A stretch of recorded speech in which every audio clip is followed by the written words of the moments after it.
திருச்சி மாவட்டம் திருப்பஞ்சேலியில் கோயில் திருவிழாவின் போது மேலே வீசப்பட்ட வானவெடி கீழே விழுந்து வெடித்ததில் 2.5 வயது பெண் குழந்தை உயிரிழந்தது.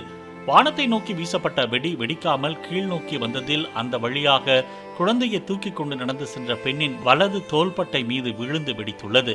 இதில் பெண்ணிற்கு தோள்பட்டையிலும் அவரது மகள் ஹனிகாவிற்கு கழுத்து பகுதியிலும் பலத்த காயம் ஏற்பட்டது. சிகிச்சைக்காக திருச்சி அரசு மருத்துவமனைக்கு இருவரையும் கொண்டு சென்ற போது குழந்தை வழியிலேயே பரிதாபமாக உயிரிழந்தது.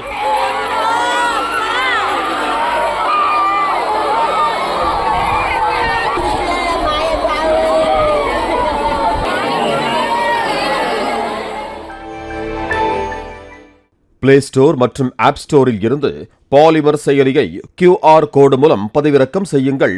செய்திகளை உடனுக்குடன் பெறுங்கள்.